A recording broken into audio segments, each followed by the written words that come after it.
Hello and welcome to this week's episode of the podcast. Today I am talking about the old adage, failure to plan is planning to fail. So if this has piqued your interest, let's go straight to the show. As the co-founders of the Landscaper Circle, we help you get more money, time and freedom to become limitless through our experiences as fellow landscapers and our tried and tested methods. If you want help with your marketing, managing or growing your business, you've definitely come to the right place. If you're a landscaper, garden designer or supplier to the industry, then hit subscribe so you never miss an episode. Now, let's get back to the show. Hello guys and welcome to this week's Limitless Landscapers podcast. How are you? How are you doing today? Are you thinking about planning? That's my question to you on this episode. Have you thought about planning for the rest of the year? I mean, we're now into the beginning of July. We have got winter looming ahead and also the Christmas close down. So surely this is a good time to start planning. I mean, planning must be a good thing if two amazing world leaders managed to create success through adversity, should I say. And they both came out with very similar quotes around failing to plan is planning to fail, really. And it's really key to success. I mean, we need to make a plan in order to know where the hell we are going. If we do not plan, we don't know where we're going. It's like going on a road trip somewhere we've never been before without having the sat-nav. Good old sat-nav, hey? We used to have to rely on maps back in the day. But, you know, having a plan and strategy ensures that you are in the driving seat at all times. You can relay to your teams what you want them to do, and you are heading towards a very clear goal and enabling that vision that you've got of your business to come to fruition.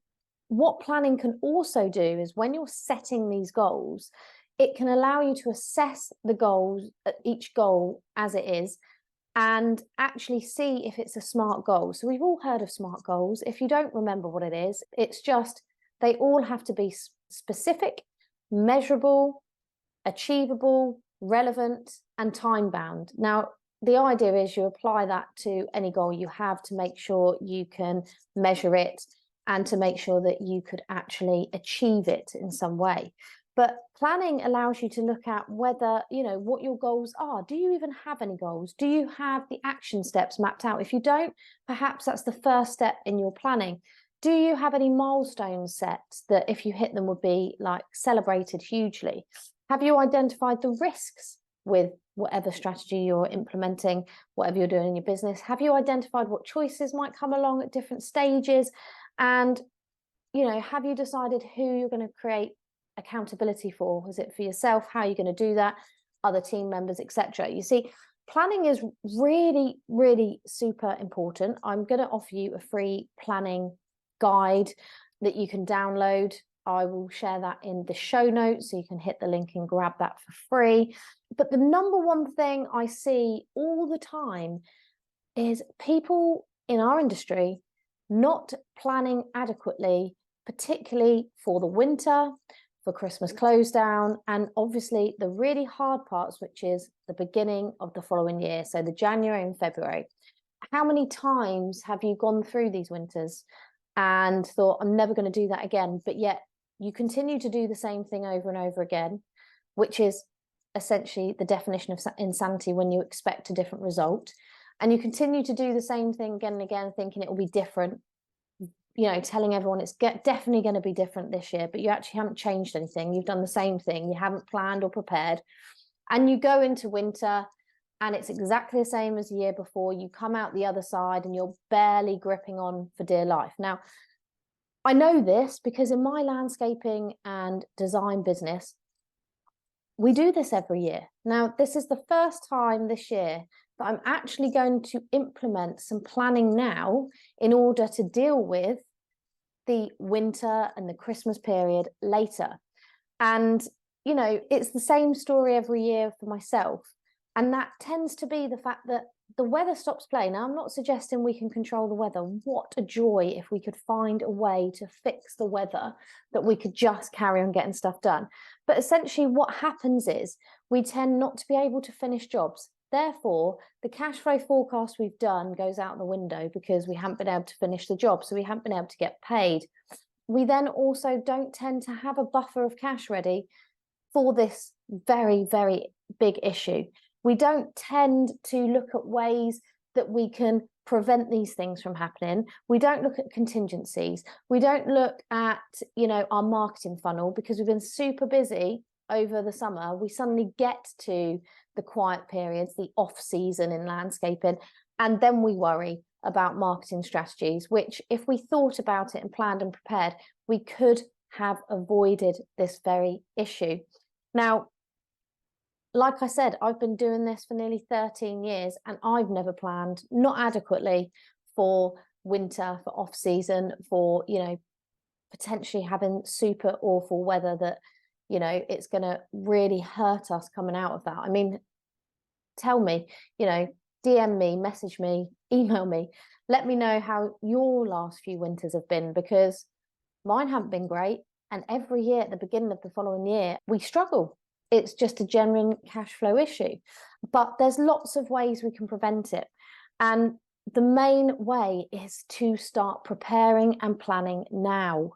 If you've ever felt scared for your business, if you've ever felt like, shit, there's no money to pay people, there won't be, if you feel like you're, flying by the seat of your pants, then that's probably all warning signs that you really need to start preparing more going forward. And planning, what we tend to do as well is, as humans, we tend to look to the new year and say, wow, what's the point? We'll start in the new year, we'll do a big grand plan that, over Christmas, New Year, we set New Year's resolutions and we go into the following year all hyped up. January is really exciting because, we've got a plan and we're going forward. But what about when you get midway through the year like we are now? You did that last January and December. You're in July and you're still no further forward, or you might have gone slightly forward, but you're not where you want to be. And you've forgotten all about the plan that you put into place back in January and December. And then you're thinking, well, winter's looming now. Winter will be here before we know it. These months are running away with us. So why not do a mid-year plan where we can start really preparing and planning for the winter woes that we all have experienced at different levels over the years? And that is what I am doing in my business. I've decided that July is the time for plan. And actually it's worked out really freaking well, because as if by magic, and I believe in magic because the universe is magical and manifestation is real, and you can create the reality you want to live in. You've just got to believe you can. That's probably another episode of a podcast another time. But essentially, things have been falling into place staff-wise that's going to enable me to plan the end of this year much, much better than I ever have done before. So, call it divine timing, call it luck, call it manifestation, whatever you want. The fact is, I am now able to really see for myself that July, I'm already starting to think about winter. I'm already starting to think about the end of the year and how we can really achieve the goals that we set back in December, January, actually going forward and achieving them instead of, as normal, being just in it. So in the summer rush, just getting jobs done, trying to just work through a couple of months ahead at a time, not worrying about anything else, very much blinkers on.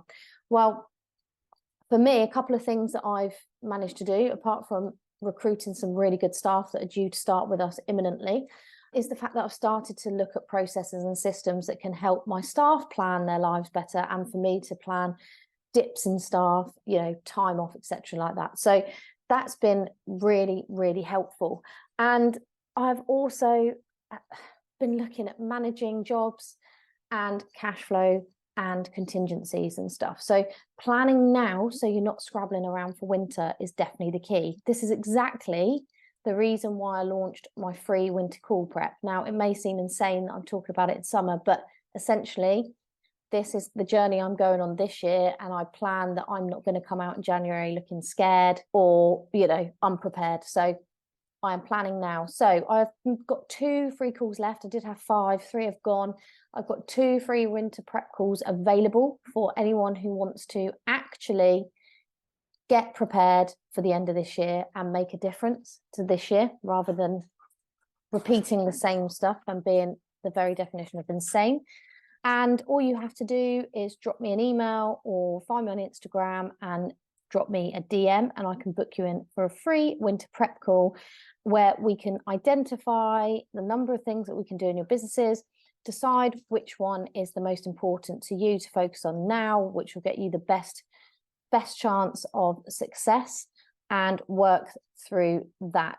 And I will also probably give you some information on working with me one-to-one or in my Up-Level Your Landscaping Business Mastermind, because I think there are some people out there that this will truly help. So if you want a free call, get in touch, and I'll be back with you next week for another episode of the Limitless Landscapers podcast. Thank you very much, guys.